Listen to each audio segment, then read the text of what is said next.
ఈరోజు కరెంట్ అఫైర్స్లో మొదటి ప్రశ్న. యోండే డిక్లరేషన్ దేనికి సంబంధించినది? ఆన్సర్ మలేరియా వ్యాధి. మలేరియా మరణాలను అంతం చేసే లక్ష్యంతో యోండే డిక్లరేషన్పై 11 ఆఫ్రికన్ దేశాల ఆరోగ్య మంత్రులు సంతకాలు చేశారు. ఆరోగ్య మౌలిక సదుపాయాలను బలోపేతం చేయడం, సిబ్బంది సామర్థ్యాన్ని విస్తరించడం, మలేరియా మరణాలను నిర్మూలించడం ఈ డిక్లరేషన్ లక్ష్యం. రెండవ ప్రశ్న. భారతదేశంలో మొట్టమొదటి ఆయుర్వేద కేఫ్ ఎక్కడ ప్రారంభమైంది? ఆన్సర్ ఢిల్లీ. భారతదేశంలోని మొట్టమొదటి Ayurveda cafe Soma the ayurvedic కిచెన్ని ఢిల్లీలో ప్రారంభించబడింది. దీన్ని మహర్షి ఆయుర్వేద హాస్పిటల్ ఏర్పాటు చేసింది. మూడవ ప్రశ్న. భారతదేశం ఏ దేశంతో కలిసి టైగర్ ట్రయంఫ్ 24 వ్యాయామం నిర్వహిస్తుంది? Answer United states of America. United states of అమెరికాతో కలిసి భారతదేశం టైగర్ ట్రయంఫ్ 24 ఎక్సర్సైజ్ నిర్వహిస్తుంది. ఇరు దేశాల మధ్య ద్వైపాక్షిక tri service humanitarian assistance and disaster relief సైనిక వ్యాయామం మార్చి 18 నుంచి 31 వరకు జరుగుతుంది. నాలుగవ ప్రశ్న. ఎలక్టోరల్ బాండ్లను అత్యధికంగా ఏ రాజకీయ పార్టీ పొందింది?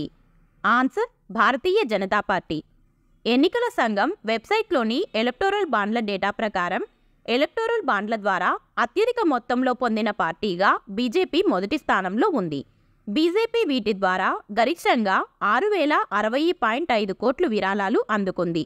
ఇది మొత్తం బాండ్ల విలువలో దాదాపు సగం. ఐదవ ప్రశ్న. ప్రపంచంలోని అత్యంత సంతోషకరమైన దేశం ఏది? Answer Finland. ప్రపంచంలోని అత్యంత సంతోషకరమైన దేశాల్లో ఫిన్లాండ్ మరోసారి అగ్రభాగాన నిలిచింది.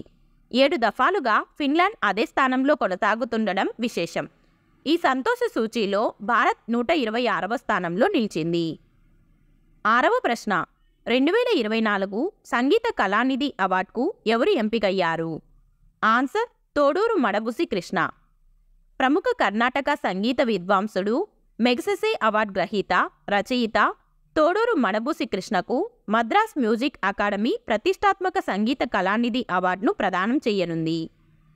ఏడవ ప్రశ్న. భారత ఎన్నికల సంఘం జాతీయ వికలాంగుల చిహ్నంగా ఎవరిని ఎంపిక చేసింది? ఆన్సర్ శీతల్ దేవి. పారా ఆర్చర్ అర్జున అవార్డు గ్రహీత శీతల్ దేవిని భారత ఎన్నికల సంఘం నేషనల్ డిసబిలిటీ ఐకాన్గా నియమించింది. లోక్సభ ఎన్నికల దృష్ట్యా ఎన్నికల సంఘం బీసీసీఐ ఓటర్ విద్యను ప్రోత్సహించడానికి ఎగ్జిబిషన్ క్రికెట్ మ్యాచ్ను నిర్వహించాయి.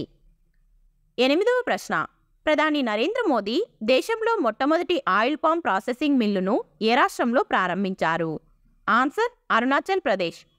అరుణాచల్ ప్రదేశ్లో ప్రధాని నరేంద్ర మోదీ దేశంలోని మొట్టమొదటి ఆయిల్ పామ్ ప్రాసెసింగ్ మిల్లును ప్రారంభించారు.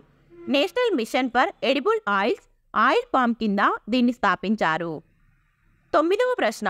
WPL 2024లో ఆరెంజ్ క్యాప్ అందుకున్న ప్లేయర్ ఎవరు? Answer Ellyse Perry. WPL 2024 సీజన్లో అత్యధిక పరుగులు చేసిన RCB star allrounder Ellyse Perry 9 మ్యాచ్లలో 347 పరుగులు చేసి ఆరెంజ్ క్యాప్ అందుకున్నారు.